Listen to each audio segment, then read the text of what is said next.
Hello, I am the Reset Button, the mother of Reloaded.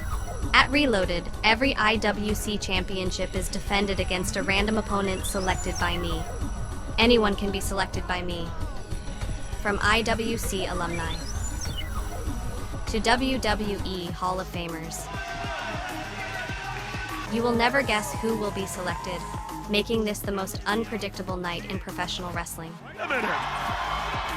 IWC Reloaded 1.0 kicked off with the WWE legend Virgil facing off against Corey Futuristic in the shortest Reloaded match at only 16 seconds.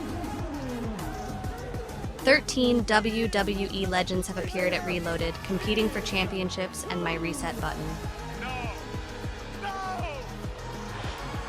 My reset button has selected now current WWE wrestlers, current TNA wrestlers, and current AEW wrestlers.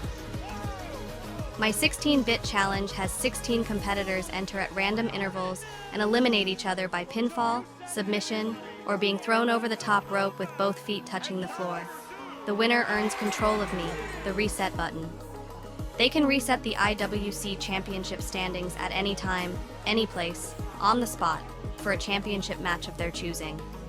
While never having won the reset button, Gory holds the records for most appearances in my 16-bit challenge, entering a total of 5 times.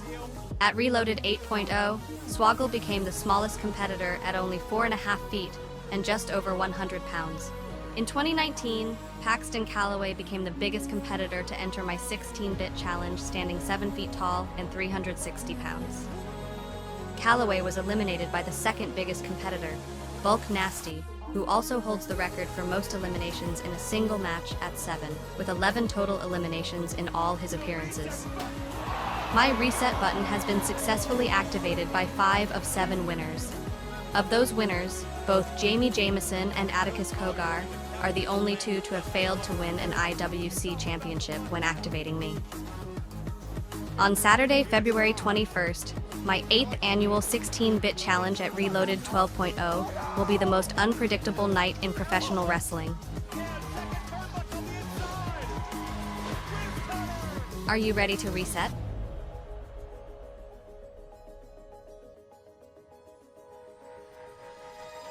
Hello and how you doing, and welcome back to Two Jagoffs. I am your host, Austin Cairns, right here in Point Park's Media Hub. And ladies and gentlemen, if you couldn't tell by the start of this episode, the reset button is back, and it is returning on February 21st of this year. Mark's Court time in Elizabeth, PA. I'll be there. Hopefully you are there too. Tickets are down below in the description if you haven't got your tickets already. So here on the podcast today, I'm bringing on a very special guest to not only talk about Reloaded, but also talk about his career as the former owner, now promoter of IWC Wrestling. Please welcome to the podcast for the first time, Justin Plummer. Justin, it's good to be with you. Thanks for having me. It's great to have you down here. I've been wanting to do this episode for quite some time now, talk about Reloaded, talk about IWC, obviously. And I just want to say thank you so much for coming down, making this happen. No, absolutely. I try not to do too many podcasts now, but I figure I see you're working hard, trying to get your name out there, and I definitely enjoy the podcast. I'm a big fan, so I wanted to come contribute anything I could. I appreciate that. I really do. And I'm glad that I had a lot of the wrestlers from your roster on as well. So it was really cool sitting down with the likes of Palace, Duke, Gannon, and Jamie. I will say, though, I know you're not really owner anymore and you don't have any say in this, but Jamie actually pushed me into that wall when he came on. Is there going to be any repercussions for that? No, I mean, that's just part of the business. You're going to have to get used to it. Okay. I did it, before I owned IWC, I did what you did for 4 or 5 years, and it's just part of what happens. I had cake in the face. I got shipped to the North Pole in a giant present by Dalton Castle once. North Pole? Yeah, man. You just got to go back and watch the old. Actually, don't. Don't? Let's not talk about that. I mean, it's probably on the IWC network somewhere. So I'll go and find it. Reloaded. This is the 12th edition of it, the 12th annual Reloaded that's taken place. Obviously, it is determined by the reset button. It's obviously like the most randomized night of the night. It's obviously all random. I want to talk about the concept first of Reloaded, then we'll dive into the matches. Yeah, absolutely. Obviously, you took over IWC, fourth owner, yada, yada, yada. What does Reloaded mean to you? Obviously, it's the most unpredictable night of the year. It's the most unpredictable night in all of wrestling. So 12 years ago, which is crazy. Actually, here, Jace, Hook me up. Oh. Little surprise entry. Is that the reset button? The reset button. This is the actual reset button here. 12 years ago when I took over the company, I wanted to do something big and unpredictable. I wanted to really draw a line from previous ownership to my ownership and kind of give a fresh start to everybody on the roster. And, one of the things as a fan myself that I know people love most about pro wrestling is the unpredictability and the randomness. And so I wanted to, take that and really have it influence my first event as the owner. And I looked around the landscape and I saw what a lot of people were doing, where they were just copying the Royal Rumble and renaming it something else, some sort of Rumble. Like the Backyard Brawl or something. Yes, yeah. Whatever. And I didn't want to do that. And so we came up with the concept of the reset button, where every champion would defend their title versus a randomly selected opponent. We press this button. I'm not going to open it up and hit it now. I don't want anyone coming in here and kicking your ass in front of my kids. So yeah, we don't need that happening. We can't have that. But you hit the button, the championship standings, it doesn't matter if you're the number one contender. It doesn't matter if you never won a match. You could be a rookie. You could be an IWC alumni. You could be a WWE legend. Anyone in the building would get cycled through and would come out and get a chance to win an IWC championship. And it was meant to be a one-time deal to reset the era of IWC. And of course, the big moment that night was Tommy Dreamer being selected in the main event, which nobody expected would ever happen. And he came out and actually beat RJ City for the IWC Heavyweight Championship. And that really put us on the map and got people's attention to say, like, oh, IWC is doing some crazy stuff. And as a matter of fact, the event was so successful that some fans thought, like, this is what, like, they thought I was going to do that every event. Mm-hmm. And so people were asking for it. And we just decided to make it an annual event because it was so successful. And here we are 12 years later, still doing it. Here we are 12 years later, and the reset button back better than ever. I got to ask, though, obviously the unpredictability of the reset button, they can select anybody that's in the building. And that doesn't just go for active competitors. That could be officials. That could be commentators. That could even be some fans I saw was in the reset button. Everybody has been picked. We've had referees have to wrestle matches. We had commentators have to wrestle. Dave Kitch, ring announcer. Wow. Had a great performance in the 16-bit challenge, the very first ever 16-bit challenge. So you never know. So does that mean I'm in the reset button? Because I saw the graphic. Are you going to be there? I mean, I'm going to be there, but like... You're in. Do I have to be in? Like, can I just like revoke my name or something? So we can talk about it. Okay. Because I got my ass kicked plenty of times. I don't know if you saw this or not. Pal's put me through a table before, so I don't know. I saw, yeah. Yeah, I don't want to have that happen there, please. Well, yeah, whatever sells tickets, so we'll see. I think people like you, so I don't know if they want to see you beat up yet. That is true. Throw someone else in there. We'll see. We'll see. 16-bit challenge, though. Obviously, it's the most randomized match. All 16 competitors are completely random in it. Do you mind talking about that concept a little bit? Because it's not like a Royal Rumble, but kind of is a Royal Rumble. So that was something we added, I don't know, 5 or 6 years ago. It was not part of the original Reloaded. The original gimmick was all titles defended against randomly selected opponents in singles or tag team matches. But we wanted to spice things up. And again, we didn't want to copy the Royal Rumble. So I would say, and the 16-bit challenge has just been like the fan favorite match every year. So the best I could describe it is a mix between the Royal Rumble, Money in the Bank, the WWE Draft Lottery, I don't know, all combined into one, and then times that by 10. 16 spots. There's no set 16 entrants. So, typically in a match like this, a gauntlet-style match, you'd be upset to draw number one. You got to be happy if you draw number one or number two, because at least you're in it. Mm-hmm. There's guys sitting back there that don't get picked. So you just got to be thankful to be there. Very similar to a Royal Rumble, though, with the exception of there are no set time intervals. It could be 5 seconds, and the next entrant comes out. It could be an hour before the next entrant comes out. The reset button randomizes it. You just don't know. There's also elimination by being thrown over the top rope onto the floor, pinfall, or submission. So you can go out a number of ways. And then the most exciting part of it all is the winner of the match gets the reset button, so they can press that button, reset the championship standings for any title, and have a title match anytime, anywhere on the spot. Wow. And the reset button, obviously, here's full flesh. Obviously, it's going to be won by someone February 21st of this year. You talked about some surprises and WWE legends that's in the building. Do you mind maybe sharing with some of your favorites that entered the 16-bit challenge in the past? You mentioned Tommy Dreamer before. Yeah, Tommy Dreamer was there. He was on the first night. You know, the late Virgil. Fun fact, oh, and no. I think we saw that in the opening video. Virgil was the first person ever to be picked by the reset button, and he was red hot back then. That's when he was on his meat sauce and Olive Garden kick. In his prime. Yeah, in his prime. I would have to say some of my favorites. It's hard to even remember them all. Hurricane Helms in the first ever 16-bit. His entrance was one of the loudest pops I think I've ever heard at court time. That was exciting. There was another 16-bit challenge where we saw a showdown between Swoggle and Gangrel, which is just something that you would never see that anywhere else. You know, the reset button gives us that opportunity. Henry Godwin was a good one because, you know, as a kid, he was, 95, that pre-Attitude Era is someone I grew up watching. Mm-hmm. The list goes on. And what's exciting is I don't know what's going to happen. But I could tell you that there have been multiple WWE legends that have called me and told me they're going to be in the house on February 21st, waiting to be picked by the reset button. So we'll have to see what happens. Well, you have to get your tickets for that one then. I mean, WWE legends in the house? Sign me up. Yep. And they'll be doing meet and greets if they're picked. I'm assuming they'll be doing meet and greets even if they're not picked. So you'll get a chance to meet these guys too. And we've seen plenty of WWE guys, or at least just notable indie guys, come in over the last year or so. I mean, correct me if I'm wrong, Scotty 2 Hotty was there recently as well. I know this wasn't reloaded, but Matt Cardona also made an appearance, now signed back to the WWE. Yeah. I mean, a lot of guys have been coming through the doors of IWC recently. Yeah, Scotty 2 Hotty was picked last year. I think Tatanka was picked the year before that by the reset button. I mean, it's hard to even remember. It's almost like who hasn't. It'd be easier to name who hasn't been picked. Who hasn't been and who is possibly going to be picked. Every championship is on the line, like you mentioned. The world title, the high stakes title, the super indie title, the women's title, the tag titles. And every opponent is going to be chosen by the reset button in this event. What's your predictability there? What are you looking at when you talk about those matches? Well, I'm just hoping we see some good matches, and I hope you're not going to be picked to face Jamie Jamison because it would be an early night.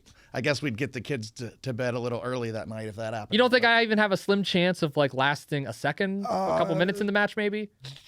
Maybe if you started training a couple of years ago. A couple years ago? I'm 22, Plummer. He's young. Jamie's young too, and he's a big guy. No, I just want to see good matches. I want to see some new faces. I'm excited to see, a lot of times we'll see IWC debuts from other notable independent talent. Sometimes they come and they go. Sometimes they show up and they end up being a mainstay. So really, I know IWC management's going to be looking for that. Some fresh faces that are going to pop up and they're going to be seeing how they do. And hopefully we have some more full-time fresh faces in IWC. I couldn't agree more with that. And when I look at the champions, I see Jamie Jamison as the world champion, Spencer Slade as Super Indie, Bulk and Bubba obviously with the tag titles, Mila Moore still with the women's, and Wes with the high-stakes championship. What do you think of the current state of IWC right now with those guys being the champions? No, I think it's strong, but I think there's a big chance that the landscape significantly changes on February 21st.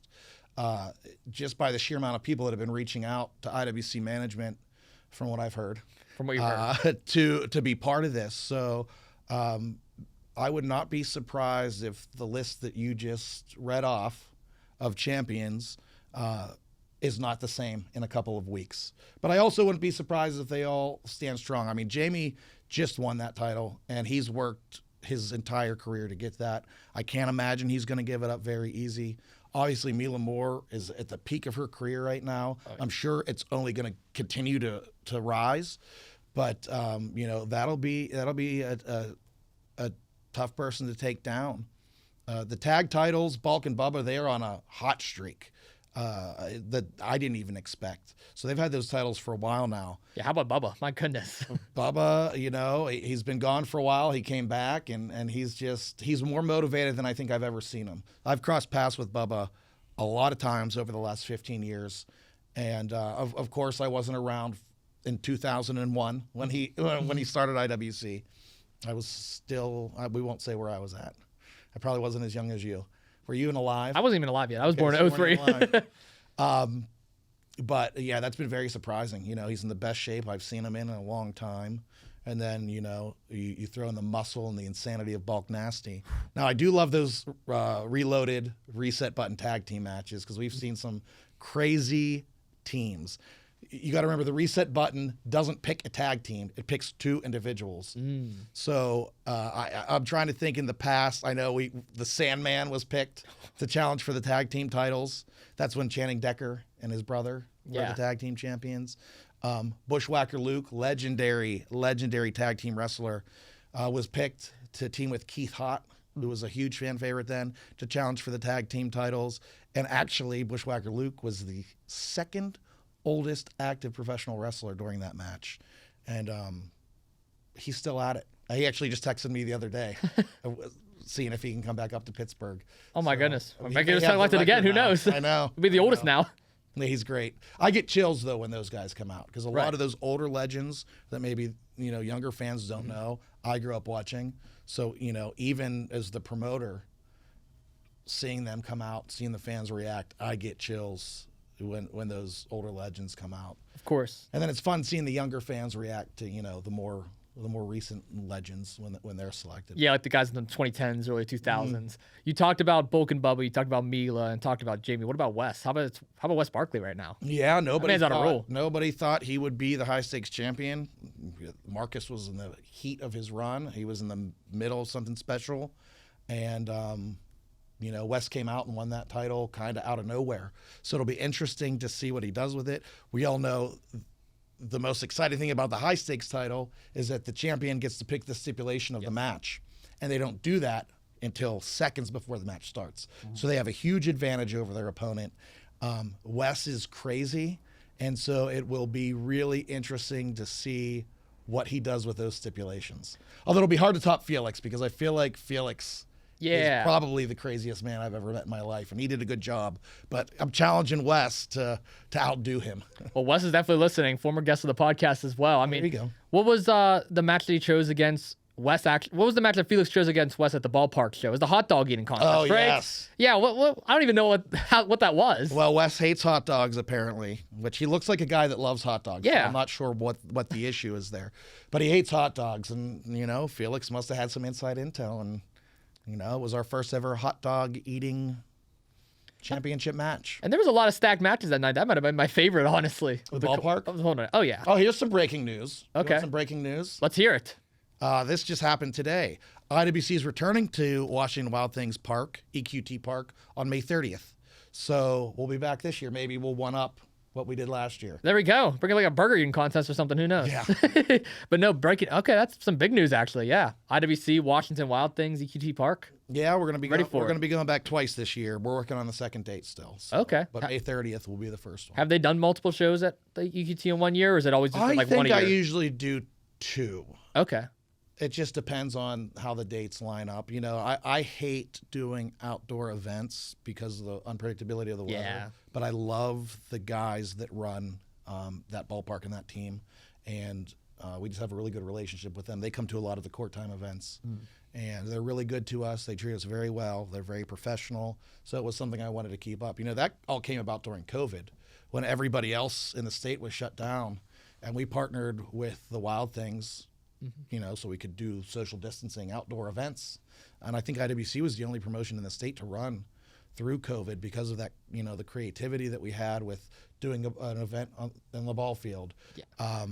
The Brownsville Drive-In and the people that run that are incredible. We did those drive-in events, which were awesome. You know, there's nothing like it. Just the ring in the middle of a field and cars parked all around, fans honking their horns. I mean, that was a blast.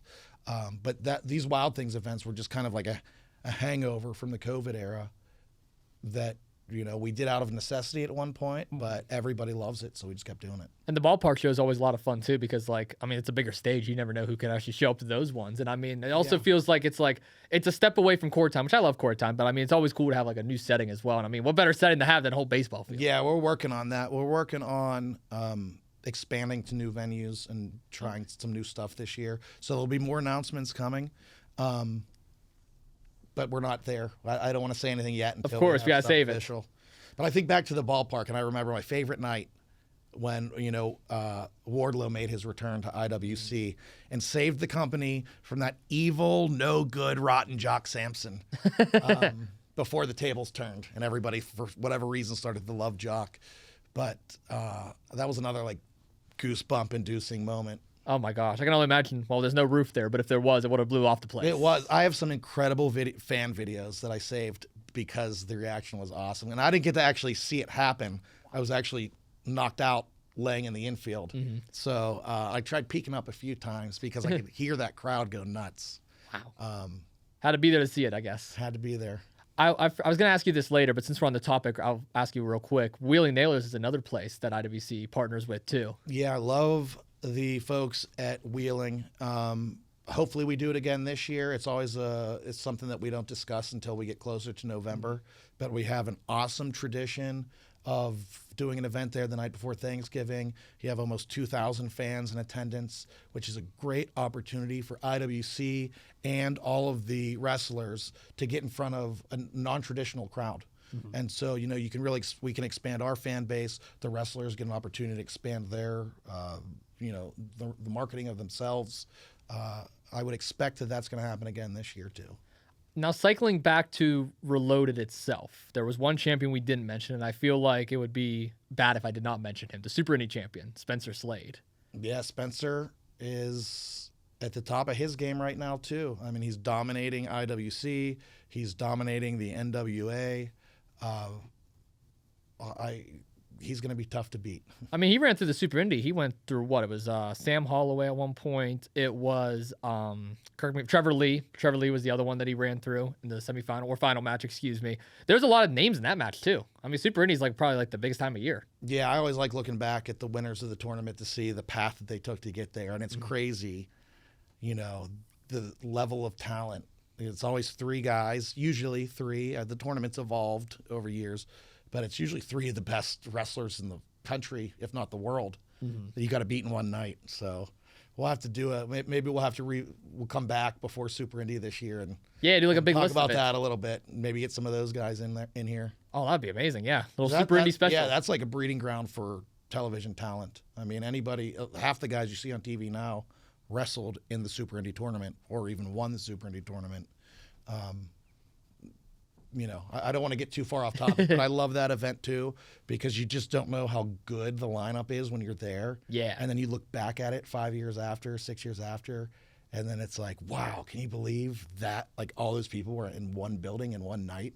Because they've all gone on to do huge things. Oh yeah, because you go back and look at the graphics and you're like, wait a minute, I'm seeing this guy on Mondays or I'm seeing this guy on Wednesdays now. So you never know when. Yeah, it makes me think of the Super Indy tournament. I forget the year, but Adam Cole won. But there's a picture of the 8 participants that year, and every single one of them is incredible. It's just I would love to have just one of those guys back. Add something to the roster. Love to see it. Yeah. There's one more match at Reloaded that I wanted to talk to you about, and actually it has nothing to do with the reset button, surprisingly. It is a feud that's been boiling for a while. We can actually break this down a little bit better, not have to worry about the unpredictability. Duke Davis, Oliver Gray. We saw this breakdown last December, correct me if I'm wrong, and Oliver Gray attacked Duke Davis while Duke Davis was obviously defending the world championship, and honestly, that probably was what costed him that world championship was these attacks from Oliver Gray. Talk to me about this match and how this is starting to brew. Yeah, Reloaded, it's all about the reset button and the unpredictability, but this is a rivalry that is just too heated. We couldn't wait. IWC management couldn't wait another month to have it.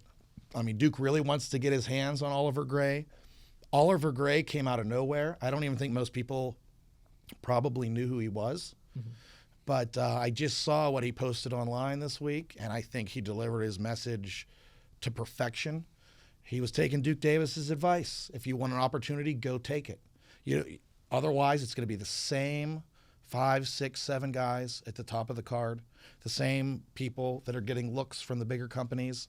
If you're just going to sit, this is actually great advice for all the young wrestlers. Take the ball and run with it. Make your own opportunities. Force IWC to book you. Force other big promotions to book you. And that's exactly what Oliver Gray did. You could disagree with the way he did it by, sneak attacking a man before a title match. I don't think most people would say that's the best way to go about it, but he did what he had to do, and now he's in the only advertised match at one of our biggest events of the year. And I think he is a guy, I don't think anyone's giving him any serious thought into beating Duke Davis, who has just dominated IWC, ended the record title run of Bill Collier. I don't think anyone's given Oliver Gray a chance, but I'm telling you, keep your eye on this guy, because if he continues to work hard and steps it up just maybe another notch, he's going to be a name that all IWC fans will be very familiar with by the end of the year. I don't want to be that guy, but I actually want to play devil's advocate to what you just said. I had Duke Davis in the studio when he was IWC World Champion. He brought the title down and everything, and he was motivated. He was hungry. He was ready for any challenges that came upon him. A month after that, I had Jamie in studio, and he had the IWC title. So obviously, Duke probably is going to have that weight on his shoulders now of knowing, hey, I don't have this championship anymore. Jamie took something that I feel belongs to me. And the person that I'm going to blame most is Oliver Gray. I originally thought about this before I got here today, and I was like, Duke Davis might be overlooking Oliver Gray. Maybe he's looking ahead. He's looking in the future. He's looking, what can he do to climb that mountain to get back to Duke Davis again? But then I really started to think about it, and I'm like, no, wait a minute. Oliver Gray is the exact bug that Duke Davis wants to squash. So do you think Duke might be in over his head on this a little bit, or do you think Duke is ready and has his eyes on the target? Yeah, I mean, that's a good call. This is like your classic pro sports trap game where you're looking ahead to the following week. It's no secret that Duke Davis is gunning for that heavyweight title. He's not moved on. He hasn't forgotten. I think Duke is looking at this as a pit stop to clean up a little problem he had, and he very well could. I mean, if Oliver Gray is going to stand a chance in this match, he's going to have to hope that Duke's thinking about Jamie and not thinking about him. And if I'm Oliver Gray, I would be terrified going up against Duke Davis. I mean, I get making your mark and going out there, but I mean, Duke Davis? Yeah. That man you make an attack to? If you want to get your name out there and you want people to start knowing who you are, there's probably no better guy to sneak attack and piss off than Duke Davis. I guess if you also want 5 years taken off of your life, that is also the person to go and attack. High risk, high reward. That's the best way to sum it up. High risk, high reward. So Reloaded, February 21st, 2026 here in Mark's Court Time. That's where IWC is going to be. Is there anything else that obviously it's the most unexpected night of the year, but is there anything else in closing with this that we can expect from this year's Reloaded? We're just going to have to wait and see. Okay. I think, we call it the most unpredictable night in pro wrestling. I think this may be the most unpredictable Reloaded event we've ever had. Oh, well, now I'm excited for it. I'm very excited for it. I want to pull back the curtain just a little bit now that you're actually here on the podcast, Justin, and talk about your career a little bit, if that's okay with you. Mm-hmm. We've talked about before, you're the fourth owner of IWC. You took over, and obviously you've created a lot of events with IWC, such as Reloaded. Kind of take me back to what it was like when you first purchased the company, and what was that whole transition like? Yeah, I worked for IWC for several years. I got brought in as a backup ring announcer because Pedro, our ring announcer at the time, was sick. So I got a call the day before an event in Clearfield, Pennsylvania. I had no idea it was 2 hours away. And I'm like, absolutely, I'll be there. And I went out and filled in and did well. I guess I made a good impression. I must have. And the owner at the time, Chuck Roberts, then asked me to stay on with the company. And at the time, he wanted to start a television show. And he kind of put me in charge of that. So Chuck was great because he just brought me in and said, go make it happen. And he found the right guy because when I want something, I'm 110% for it. And you have to be. Mm-hmm. If you want to be successful at anything, you have to have your heart 100% into it. If your heart is not 100% into it, chances are it's not going to go well. But I love pro wrestling. I've loved it my whole life. So I'm trying to start this TV show. He actually recommended that I talk to Justin LeBar from here. Go Pioneers. Long story short, I did talk to a lot of people, but this was right when YouTube was really getting big. And it made no sense to do a television show when YouTube was at your fingertips. And so the ring announcing evolved into basically a recap show, which I called IWC Aftershock. And we did several years of this online recap show of all the events. And I had no idea what I was doing, no experience with video editing or filming. And I just really taught myself. I bought all my own equipment. I mean, I spent so much of I invested so much of my own money into learning and improving the product of that recap show, IWC Aftershock. And I think people saw that. And so about 4 or 5 years in, Chuck was ready to step away and spend more time with his family. And, long story short, it was IWC is done or you could buy it. And so foolishly, I had my second child on the way, ready to be born in just a few months. I had no idea what I was getting into, but I bought it. And, it started as a hobby. And I said, I'm going to put X amount of dollars in a business account. When that money's gone, I'm done. I'm going to have fun with it. But luckily, we really blew up in that time. Our attendance, and IWC's always been great. So, and indie wrestling in general has its ups and downs. Just it's just the way the market is. But we really caught fire. And then we just continued to expand. So I was able to start bringing in national and international names like they did back in early IWC when it came onto the scene with Ring of Honor. And then, we wanted to get into live streaming. So we ended up creating the IWC Network, which really grew our fan base. Before then, Fight TV became big. That was before Fight TV was that easily accessible. But then they came to us and wanted to get us on their platform. And so, it really went from just I love this roster, I love this fan base, I don't want to see it go away, to, I'm going to do what I can, and when time's up, to like, holy cow, this thing's really growing. And now you get to look back on that and see how successful it is. Yeah, and I thought maybe it'd be a couple of years and I'd be done. And now this is my, 12th year, I think, going in since I took over. So I don't know how it happened. Time flies, and here we are. You're one of the first full-time owners that I've actually got to interview on this podcast, which, again, thank you so much for coming down and doing this. Kind of looking back and reflecting, what would you say some of the toughest challenges were early on when you took over? There was a lot. I mean, you just have no idea dealing with the state and, the bonds and tax stuff. Like, I didn't know anything. So I really had to learn, like, what do I need to do to be licensed and meet all the state requirements and yada, yada, yada. Setting a budget, you got to spend money to make money, but it's indie wrestling. So it's a very fine line you got to walk. I think the toughest thing was the personnel management. It's not like playing action figures. I remember I said this years ago. It's not like playing action figures when you're a kid and you could do whatever you want to do. You've got to deal with a lot of personalities, and there's a lot of conflict mediation that needs to be done, whether it's creatively, financially, personal, everything. There's a lot of stuff you have to navigate that I had no idea. I was not prepared for it all.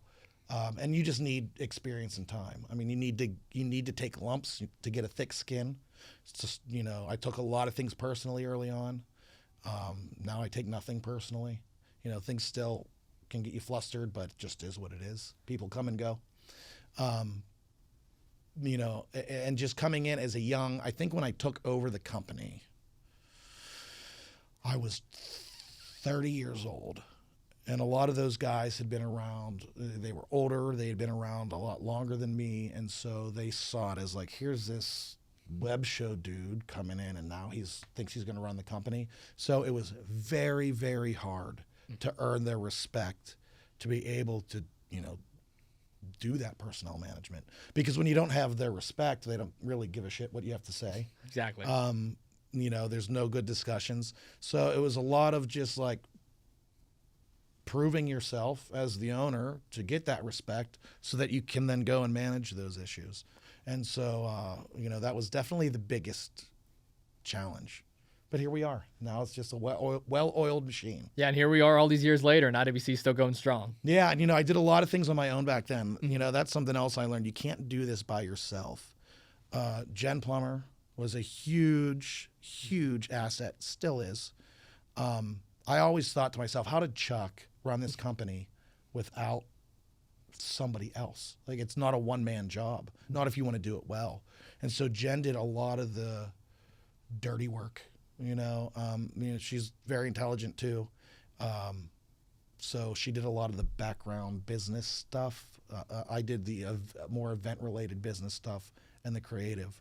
And then, as time progressed, it's just you start building a team of people to where I got to the point, and actually to a detriment to a certain point, to where IWC really was a well-oiled machine, and it was just kind of running itself. And you ever see curling? It's the Olympic time now. It was like I just had to kind of clear a little path. But everything else, I just had to steer it a little bit, and it ran because I built a really good team. And so, I've been fortunate in that way, but it's also easy to get hands off when you have such a good team. So I like to be more hands-on. And the team seems to be going pretty strong still to this day, too. I mean, all the people backstage helping out, on camera, off camera, the new talent that'll eventually be debuting. Seems like it's going strong right now. Yeah. Orion has been a huge asset. I mean, he just has a great work ethic. CJ Sensation, former referee. I heard rumors he may be a future referee as well. Picks up, they just do a lot of the dirty work that nobody wants to do. And you need that because that's how things keep moving. They help with communication. I have a full-time job. I coach several youth sports teams, raising 3 kids. It's hard to get back to people in a timely manner. So having that help, Katie, Derek, Dime, Nystrom, I don't want to start listing names of the people that help because I'll forget. But, they help with the training and development. I mean, there's just so many people that do stuff that there's no way that IWC would be successful if it wasn't a team effort. And I feel like a lot of people don't know that when they look at independent wrestling. They a lot of times just first reaction is, oh yeah, they're a wrestler. Oh yeah, they work in wrestling. But they don't know that, no, you're doing other stuff outside of independent wrestling. You still have a life and possibly even another job outside of it. Yeah, another full-time job, probably I would say full-time and a half. But full-time and a half. It's, that's why to do something like promote independent wrestling, you have to love wrestling. You have to. Because you're not going to make a living doing it. Then if it ever got to that point, you'd probably get scooped up and get offered an opportunity somewhere else. So you got to love it. You got to love it, and then balance that with being smart. Being smart about running a business. Being experienced as well probably helps too. Experience is huge. Yeah. I've had this conversation with a lot of people, and I really wanted to ask you this question because I was really intrigued to get your take on it. Wrestling tribalism. It is a thing that happens in the mainstream side of things. It happens on the independent side of things. I want to hear from it from the lens of an owner / promoter / someone who is involved creatively backstage. What's your thoughts on it? Does it exist, and how do you combat it? On an independent level? Just your experience with it, if you even had it. I thought about this a lot lately. There used to be. I don't know. I can't speak amongst fans, like how there's the WWE, AEW fan rivalry. I don't know if we have that in independent wrestling. As a matter of fact, a lot of hardcore independent wrestling fans want all the indie promotions to work together, which sounds great. And I wish that was something that was possible, but it's absolutely not, especially in this area when you have, I couldn't even tell you how many promotions. That's a lot. There's only 4 Saturdays in a week. So what are you supposed to do? Even if there were only 4 promotions here, you can't run a wrestling event every week and expect the same fan base to be able to afford or even want to invest their time every weekend to go into wrestling. It's just not possible. So I know there's a lot of hardcore fans that want to see more of that, but it's like, it doesn't make sense. Nobody would survive at that point. As far as the wrestlers go, I don't think there's any there's not much, tribalism anymore. I want to be careful with this one. 10, 15 years ago,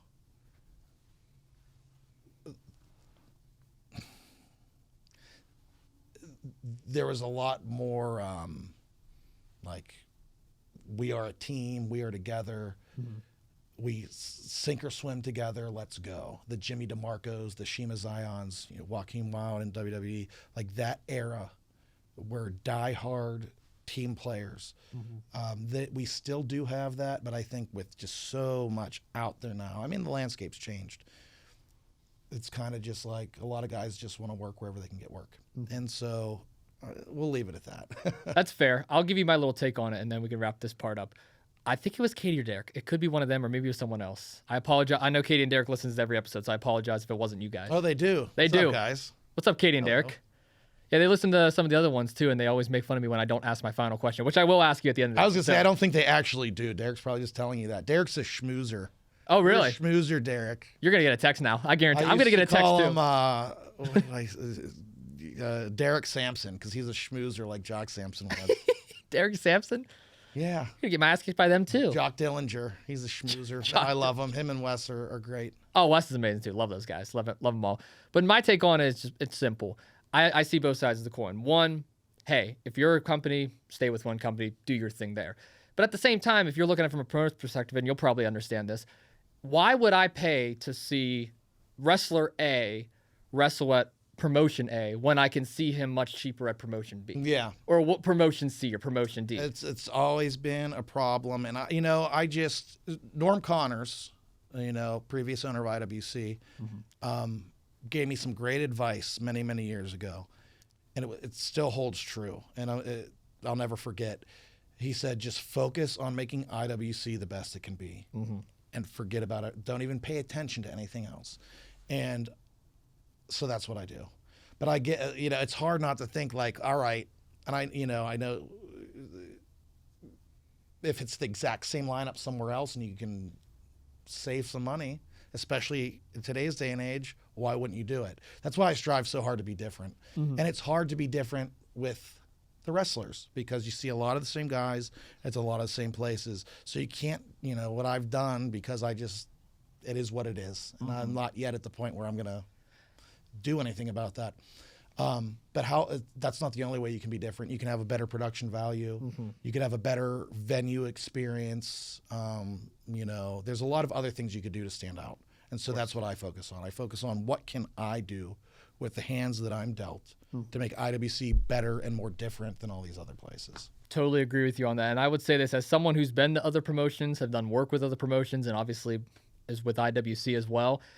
I will say that Pittsburgh wrestling is probably at its most competitive, but also is ready for someone to take over. I don't think any set company can defiantly say, we own or run Pittsburgh. And I feel like IWC is one of those companies right now that is probably at the tip of the iceberg right now. And with the way things are going in 2026, I personally don't see anybody else taking over. That's just my opinion. No, I don't. I mean, it's just, it may look like that to you, but I've been around a long time, and places come and places go. Exactly. And IWC's been around for 25 years now, so I don't think it's going anywhere anytime soon. I'm not going anywhere anytime soon. I mean, you might. I'm like the Michael Scott Paper Company, damn it. Like, there's nothing you could do. There's nothing you could do to make me go away. The only thing I'll do is just push harder. So, but I enjoy it, As long as it stays fun, I just can't imagine it not being fun. What are some of your favorite memories over the years with IWC? Oh, man.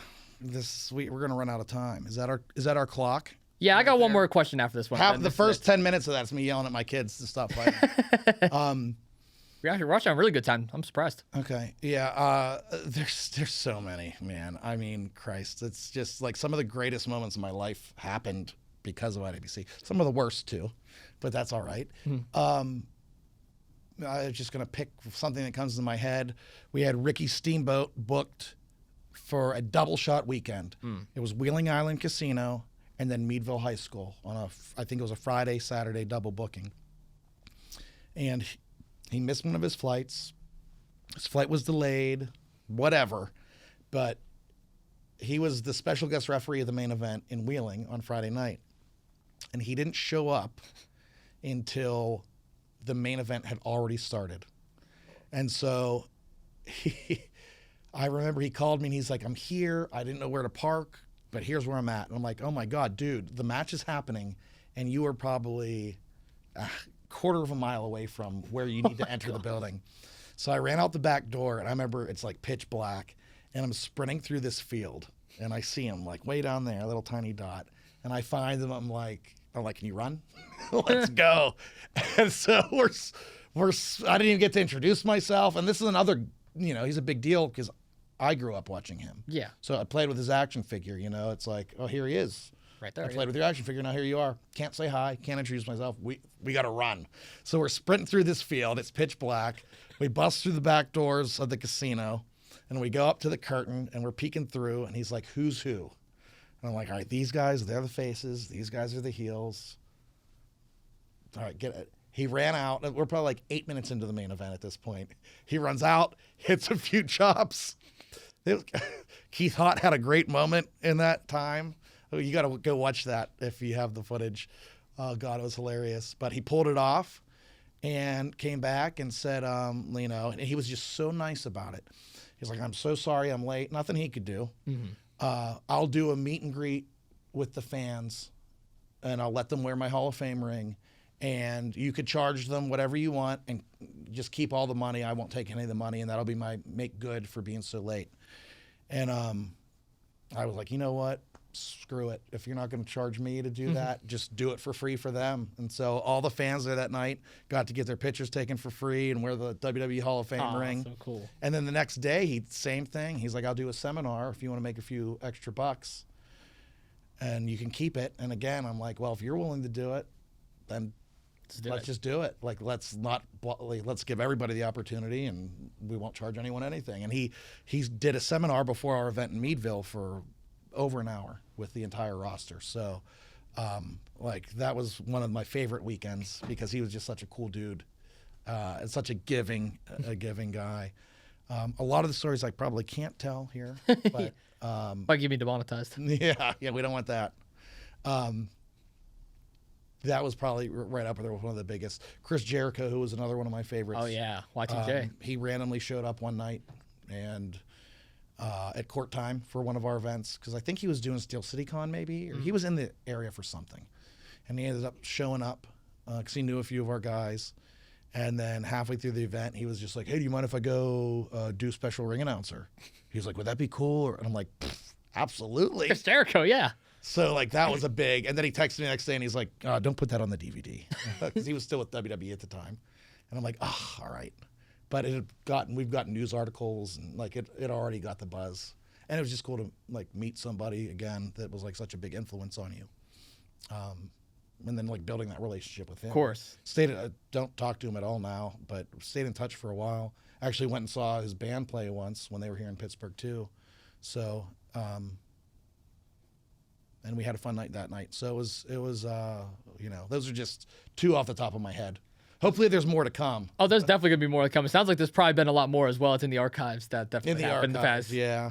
A lot of people I miss. And I'm getting sad. I'm like, oh, man, that was great. That was great. You're going to be in the car ride home later and be like, oh, I forgot to say that one, or I forgot to say that one. Oh, yeah. I mean, that could be a whole nother. That could be a whole nother episode in itself. And a lot of them aren't even that interesting. It's just there's been a lot. We talked about, it doesn't seem like there's the unity there used to be. But in a way there is. You really bond with these people because you all share the same passion. Everybody, whether you're a promoter or a wrestler, a valet, production, ring announcer, commentary, we're all there for a reason because we love wrestling, and a lot of people are chasing their dreams, and it's just cool to be a part of that. And you really do bond over that, whether it's IWC or somewhere else. It really, at the end of the day, whatever, we all love wrestling. Of course. And I love being able to help give a platform to get these, guys and girls a shot at making their dreams come true. It's cool just to be part of it and see it happen. So, yeah, lots of good memories. It's always a fun bond. Yeah. Always a fun bond. Justin, I do appreciate you so much for coming down today and making this episode happen. But I do got one final question to ask you. And I ask every guest this question that has been on the podcast so far. I've asked wrestlers this. I've asked politicians this. I've asked broadcasters this. I asked the voice of every sports team in this city this question. Did you tell them to cut? Does it cut our goddamn taxes? I should have asked them. I should have asked them. They still have the drink tax in Pittsburgh, don't they? A drink tax? Really? Yeah, Dan Honorado made a drink tax. That bastard. Oh, I don't know if you want to keep that in there. I don't want to get taken out on the way back to my parking garage. We'll see how I feel later. Final question I have for you. What is the go-to place to go grab some food? What is your favorite restaurant? I'm a foodie on the podcast. I love to talk some food. Favorite restaurant? I know what he would say. It's not Chick-fil-A for me. Got some good mac and cheese. I'm going to say Bar 48 in Elizabeth, Pennsylvania is excellent food, excellent drink. Is that too far out of the city? I mean, that's not too far. I've had people give 48. Yeah. I've had people give Cleveland answers before, so we're trying to do some after party deals there. Okay. But it's just I don't know if logistically it would work, but they are the kindest to us. So I'll use this opportunity to plug Bar 48. near Elizabeth Forward High School in Elizabeth, PA. Best food, best drinks. Do you have a favorite food? It doesn't even have to be from there, but just in general. Food? My favorite food? Yeah, I'm a burger and fries kind of guy. I do love a good burger. Okay. I do. Yeah, I actually was on a burger kick like years ago. Oh, really? To where I would just go. Forget the fancy restaurants. I like bar food. That's how I am. And not as much now, because like the older you get, your body doesn't appreciate it as much. But I used to just love trying different bars and like getting their weirdest burger that they had. I remember I had a peanut butter and jelly burger once. Oh, gosh. I don't even remember what It's even good? It wasn't bad. It didn't go good with Miller Lite. Like peanut butter and Miller Lite was odd. But I would rather, give me wings and a burger or pizza and a couple of beers, and I'd take that over a steakhouse or a sushi place anytime. I couldn't agree more with that. I'll tell you, you're going to call me a fat ass, but I had a grilled cheeseburger. Fat ass. I'm fat ass. It was a grilled cheeseburger. The buns was a grilled cheese. I had 2 patties and mac and cheese in the middle. It was delicious. Oh, yeah, that's good. You know what's really good? And this is a chain place, so okay. It's not like a hot take or anything, but Applebee's has a quesadilla burger. I think it's like 200,000 calories, so it's like all the food you can eat for a week. Oh, yeah, I knew about that. Yeah. It is so good. That used to be one of my favorites. Like Applebee's is not that exciting. Yeah. Don't they have like the grilled cheeseburger now with like the tomato soup or whatever? It's a newer item. But that sounds incredible. You know what? That makes me think. I did just have I had something like that where it was like some sort of grilled cheese burger that came with tomato soup. Yeah, I would think I I'd love hate weird that. stuff like that. It's always fun, yeah. It. I'm the type of guy to put cheese and bacon all over the French fries too, and like eat those as well. Heat them up. Yeah, potato patch at Kennywood. Do you ever do that? Oh, I love potato patch. Other than Easily. waiting like 2 hours and then having nowhere to sit and spending like $20. Oh my God, I know. I know. We like the potato patch though. No, potato patch fries are definitely fire. It's just you gotta plan because then there's nowhere to sit and then you end up in the sun, or if you go over by that stage where they're blaring music. Yeah. We don't like that. Yeah, and it's a weird spot. Just like over by like the Thunderbolt and stuff too. It's like, what the hell's going on here? Yeah. Yeah, Kennywood's a good time. I filmed an episode of my IWC web show, Kennywood. Oh, did you? Yeah. Okay. I got to stop talking about that because bring back memories. Yeah, it's no good. Well, Justin, I do appreciate you again so much for coming on the podcast. For anyone that's listening, obviously IWC Reloaded, February 21st, Mark's Court Time in Elizabeth. There's still tickets on sale. I heard front row was sold out, but I think there's still second row. Second row's gone, but second row's gone too now? But there's not a bad seat in the house. Yeah, not a bad seat. There's not a bad seat in the house, so you can still get general admission. I'll tell you what, if you've never come to an independent wrestling event or any wrestling event, this is the one. This is the one that I tell my work friends or people from the community that aren't wrestling fans. If you want an entertaining experience, you got to come check out what we do with this reset button. So we do have a ton of general admission left at IWCWrestling.com, or just get them at the door at court time. We take cash and card. So we're ready to rock and roll. We got plenty of room for you. Well, there we go. The reset button has chosen you to come to IWC and Mark's Court Time at Elizabeth, PA. There it is. Do you got any final words you would like to leave with the listeners, Justin, before we end things off today? No, I mean, thanks for having me. Of course. I haven't done this in a while. Yes. So it was Hope the fun questions were okay. It's always the same, so they're good. Okay. I'm used to answering them. I like to get out and talk every once in a while. My kids are here. You can't see them. They're having a blast. Jace is having probably the most fun I've ever seen him have. Yeah, I wish you could see that. Knocked out Might cold. have to maybe you could overlay a picture. Yeah, take a little. Oh, he's having a blast. He loves it. No, I appreciate it. It was a fun time, and keep up the hard work, man. I mean, you remind me of me when I was your age, where, like I said earlier, just hustle. Take 1,000 shots, and one of them's bound to land. So keep it going, keep growing, keep getting better, keep upgrading all your stuff, and it'll be fun to see where you go. Awesome. And it's always a pleasure, Justin. Thank you so much for all the opportunities you've given me as well. IWC is actually, and I've shared this many times on here, but I'll say it again as we end it off. That was the first place that I've ever called a match, and I'm never going to forget it. IWC is my home, so thank you. See that? All right. Yes, thank you so much. Man. Well, thank you all so much for tuning in to Two Jagoffs as well. Don't forget, new interviews every single Sunday and new episodes every single Thursday here on the platform. I will be leaving ticket links for the reset button and Reloaded down in the comment section below. Make sure you like and subscribe. I'm Austin Cairns. That is Justin Plummer. I'll see you all in the next one. Peace.